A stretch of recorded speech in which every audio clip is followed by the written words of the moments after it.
विदिताखिलशास्त्रसुधा जलधे महितोपनिषत्कथितार्थनिधे हृदये कलये विमलं चरणं भवशङ्करदेशिकमे शरणम्।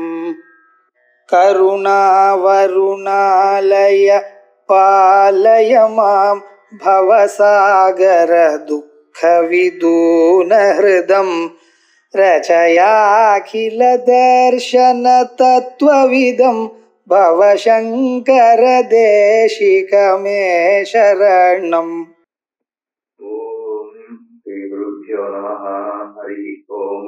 सदाशिवसमारम्भाम् शंकराचार्यमध्यमाम् अस्मदाचार्यपर्यन्ताम् वन्दे गुरुपरम्पराम्। श्रुतिस्मृतिपुराणानाम् आलयम् करुणालयम् नमामि भगवत्पादशङ्करम् लोकशङ्करम्। शङ्करम् शङ्कराचार्यम् केशवम् बादरायणम् सूत्रभाष्यकृतो वन्दे भगवन्तो पुनः ईश्वरो गुरुरात्मेति मूर्तिभेदविभागिने व्योमोऽध्याप्तदेहाय दक्षिणामूर्तये नमः। गुकारसन्धकारो वै गुकारस्तन्निवर्तकः अन्धकारनिरोधित्वात् गुरुरित्य विधीयते।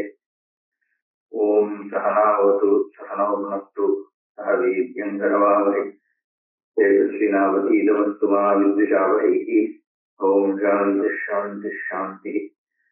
ओम आप्यायन्तु ममाङ्गानि वाक्प्राणचक्षुश्रोत्रमतो बलमिन्द्रियाणि च सर्वाणि सर्वं ब्रह्मोपनिषदं माहं ब्रह्म निराकुर्यां मा ब्रह्म निराकरोत् निराकरणमस्तु निराकरणं मे अस्तु। तदात्मनिरतेयोपनिषत्सु धर्मास्ते मयि सन्तु ते मयि सन्तु। ओम शांति शांति शांति। ओम इति एतदक्षरम् उद्गीतमुपासीत।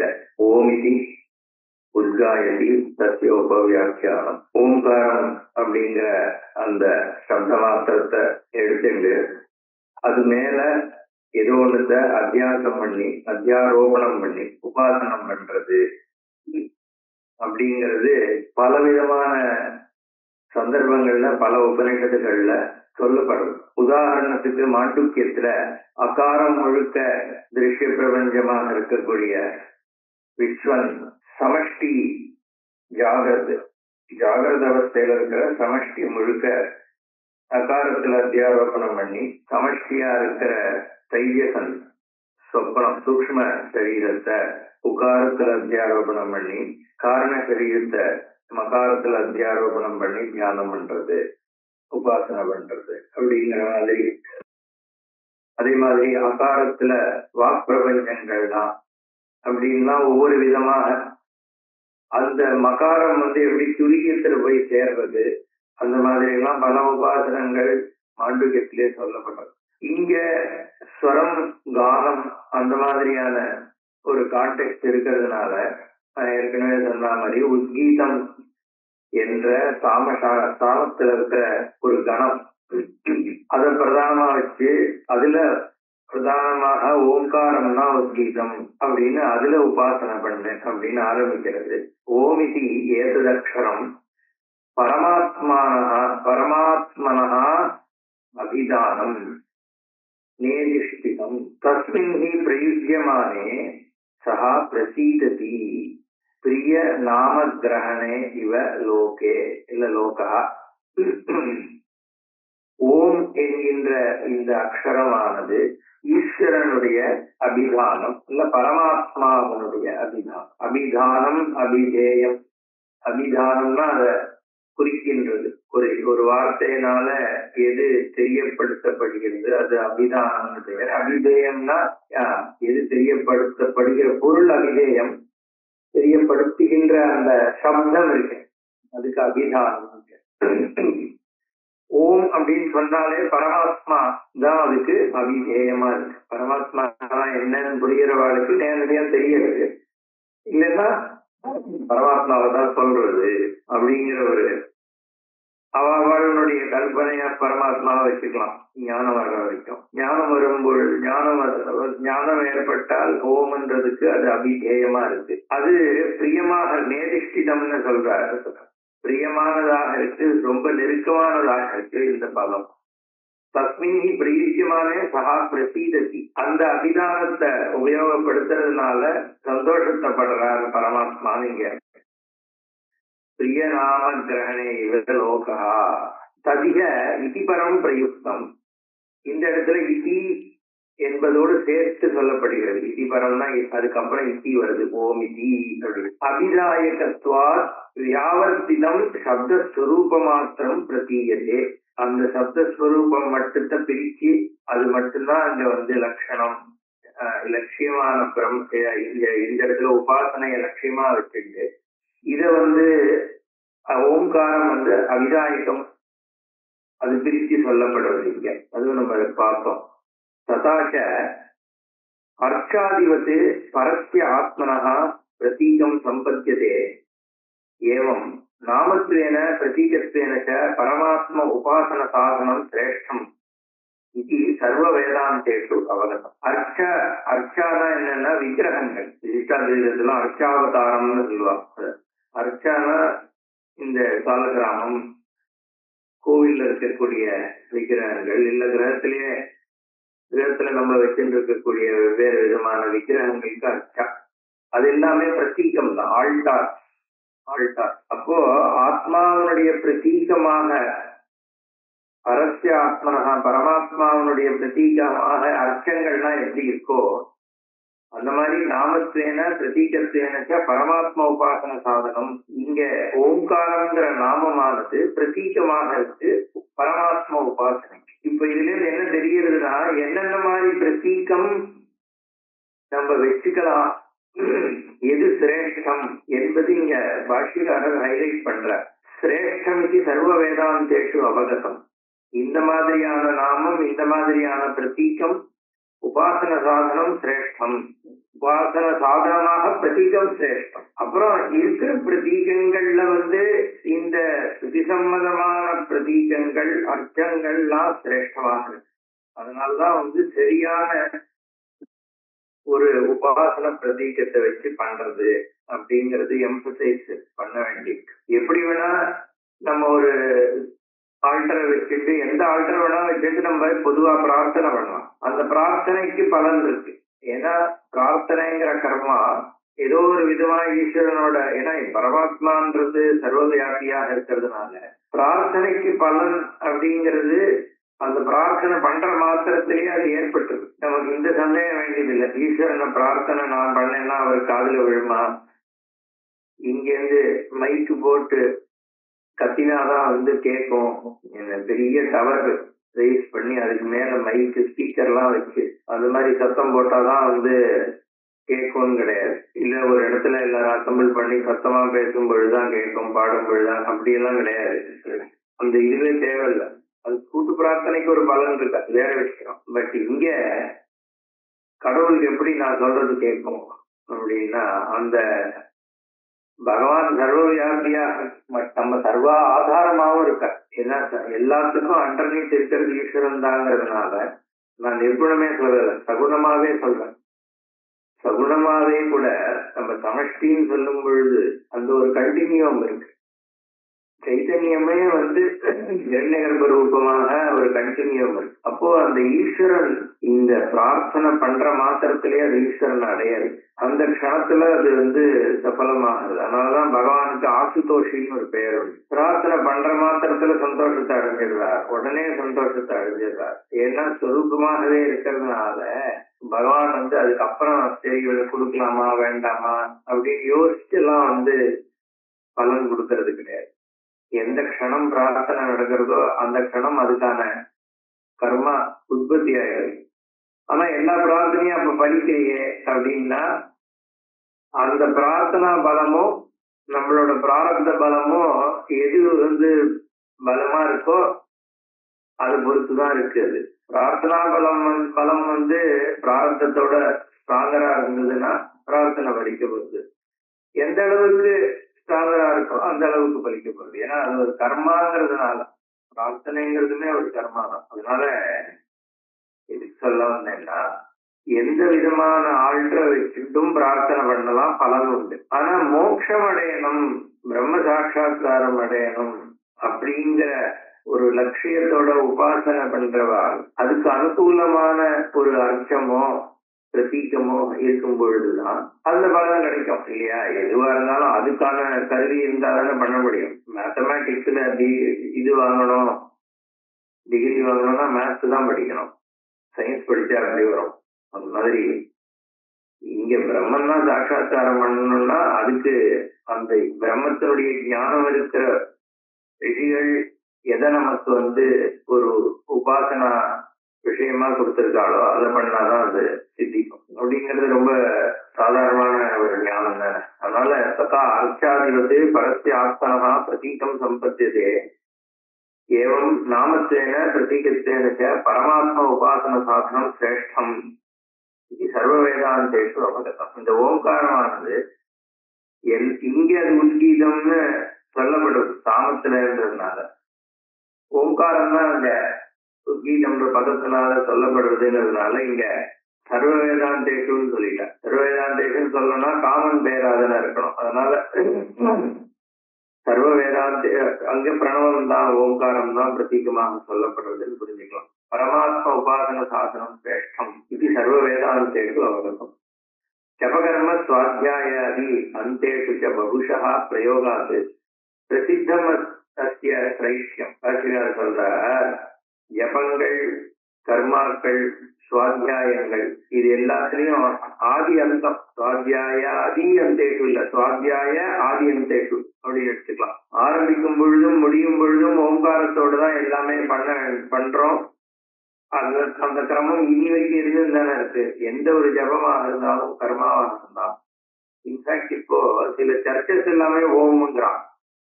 அது அவன் வேற பர்பஸ்னால சொல்றான். பட் அந்த அளவுக்கு ஓம்காரம் எல்லாத்துலயும் சேர்க்கறதுங்கிறது இருக்கே. வெறும் சமஸ்கிருத மந்திரங்கள் கூட இல்ல, தமிழ்லயே யாராவது அர்ச்சனை பண்ணா கூட ஓம் அருள் ஏற்றி ஆதரித்து அருள்வாய் போற்றி அப்படின்னா ஓம் சேர்த்துதான் சொல்றாங்க.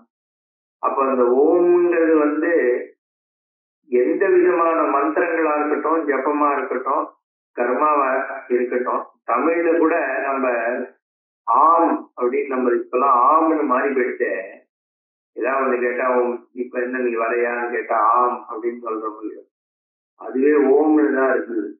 இலங்கையில எல்லாம் இன்னுமே ஓம் தான் உபயோகம். அந்த தமிழ் இருக்கிற இடங்கள்ல போனோம்னா, இலங்கையா இருக்கட்டும், ஓரளவு கேரளால கூட அந்த ஓம்ங்கிற பதம் பதிலா வருது. சமஸ்கிருதத்திலேயே ஓம்காரம் எஸ்ன்னு சொல்றதுக்கும் உபயோகப்படுது. இப்ப ஒரு யாக கர்மால இதே மாதிரி நம்ம இதை எடுத்து கொடுக்குறியா அப்படின்னு கேட்டா ஓம்ன்ற பதில் சொல்லணும். அந்த மாதிரி எல்லாம் ஓம்காரமானது பிரயோகம் பலவிதமாக நம்மளோட இதுல இருந்துதானே. அதனால இங்க வாக்கியார் சொல்றார் ஜபகர்ம சுவாத்தியாயாதியந்தேஷு பகுஷா பிரயோகா. பல தடவை பலவிதமாக பல இடங்களில் பிரயோகம் ஆயிருக்கு. அதனால அதனுடைய சைஷ்யம் பிரசித்தம், அதனோட உயர்வானது பிரசித்தம் தான். ஒரு ஸ்லோகமே இருக்கு, ஓம்காரச்சாத சப்தஸ்ச துவாவேதோ பிரம்மண புரா கண்டம் வித்வாவி நிர்யாத்தோ தஸ்மான் மாங்கலிகா உபௌ. பிரம்மாவானவர் சிருஷ்டி பண்ணும் பொழுது ஓம் அத அப்படின்னு ஆரம்பிச்சார். அதனால ஓம்காரமும் அதசப்தமும் மங்களத்தை கொடுக்கக்கூடியவை அப்படின்னு அங்க ஒரு ஸ்லோகம். ஓம்காரஸ்ய அதசப்தஸ்ய கௌரியேதோ பிரம்மணா புரா கண்டம் வித்வா விநிர்யாத்தோ. அந்த ஓம்கார அதசப்தம் ரெண்டும் மங்கள சப்தங்கள்ன்றதுனாலதான் அதாசோ பிரம்ம ஜிக்யாசாங்கிற இடத்துல அந்த அத அப்படிங்கிறது மங்களம் தான் அப்படின்னு. ஏன்னா அந்த பிரம்மசூத்திரமானது அசன்னு ஆரம்பிக்கிறது. அந்த இடத்துல இது சொல்லப்படுறது இந்த ஸ்லோகம். ஓம்காரஸ்யாத சப்தஸ்ய துவாவேதோ பிரம்மண புரா கண்டம் வித்வா வேதியாசோ தஸ்மான் மாங்கலிக உபௌன்ற இதை சொல்லி பாஷ்யத்திலேயோ டீக்காக்காரோ யாரோ சொல்றார். அதனால அசன்ற சப்தமே மங்களம் தான். அதுல ஓம்காரமும் ஓம் அசன் ஆரம்பிச்சார். அதனால சிரேஷ்ட தன்மை ஓம்காரத்திற்கு இப்ப நம்ம ஓம் அத்தனை பிரயோகம் பண்றதுனால இப்ப நம்ம இது தனியா சொல்ல வேண்டியதே இல்லை, எல்லாருக்கும் தெரியும் தான். அந்த அளவுக்கு சுவாபாவிகமா ஏன் ஆயிடுச்சுன்னா அந்த காலத்துல இருந்து அதனுடைய சிரேஷ்டத்துவம் சைக்கியம் எல்லாருக்கும் தெரிஞ்சு இருந்ததுனால தொடர்ந்து உபயோகத்துல ததே தது அக்ஷரம் வர்ணாத்மகம் உஜ்ஜீத பக்தி அவயவத்வாத் உஜ்ஜீத சப்த வாக்கியம்.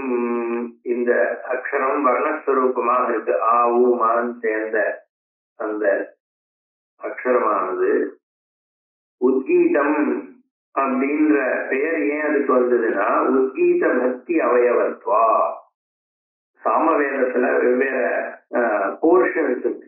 அது ஒண்ணுத்தையும் பக்தின்னு சொல்றது. எனக்கு ரொம்ப எனக்கு தெரியாது, பட் நான் இதை பத்தி பார்த்ததுல உத்கீத பக்தி அப்படிங்கிற ஒரு செக்ஷன் அதுல அவயவமாக இருக்கிறதுனால இத உத்கீதம் அப்படிங்கிற சப்தத்தினால இங்க சொல்லப்படுறது அப்படின்னு பாஷ்யக்காரர் சொல்றார். உத்கீத பக்தி அவயவத்வாது உத்கீத சப்த வாக்கியம்.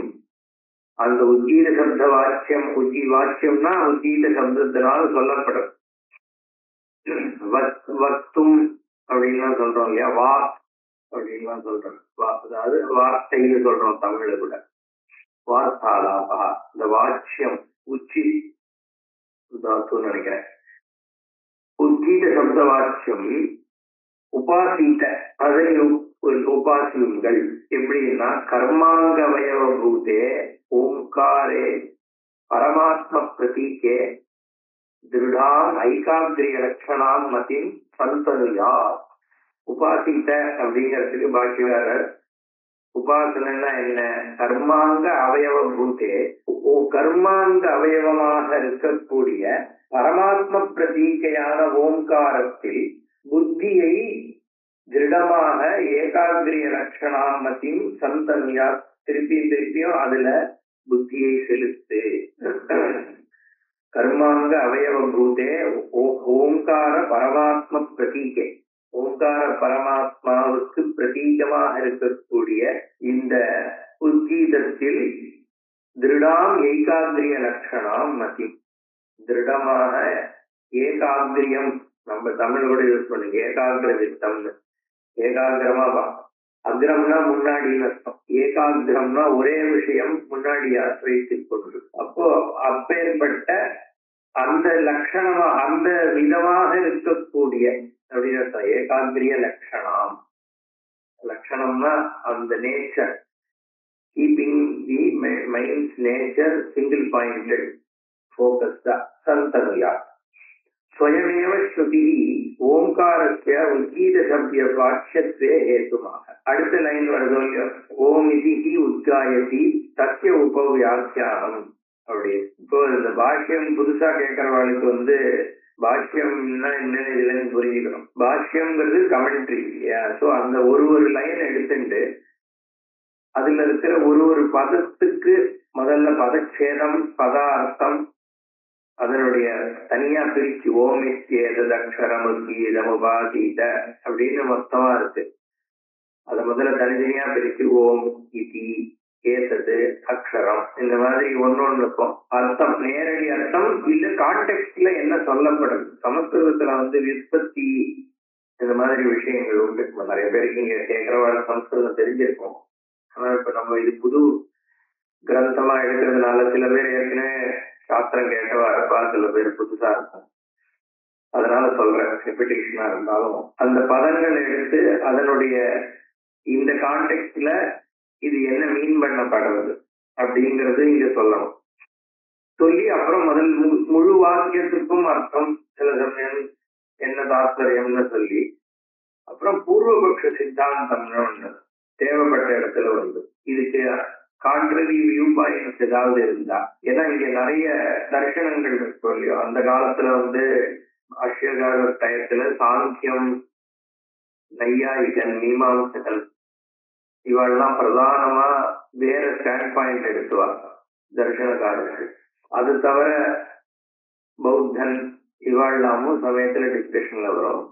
பிரம்மசூத்திரம் மாதிரி கிரந்தங்கள்ல பாஷ்யம் பண்ணும் பொழுது வேற பாகவத இந்த மாதிரி பாஞ்சராத்திரம் இந்த மாதிரியானவர்களோடு கூட பாயிண்ட்ஸ் ஆஃப் வியூ மாறும் பொழுது அவளெல்லாம் பூர்வபக்ஷினா ஆப்போசிட் வியூ பாயிண்ட் இருக்கிறவர்கள், அந்த அவளோட வியூ எடுத்து அதை கிளாரிஃபை பண்றது. இதெல்லாம் தான் சித்தாந்த பட்சம்னா நம்ம எஸ்டாப்ளிஷ் பண்ற வியூ.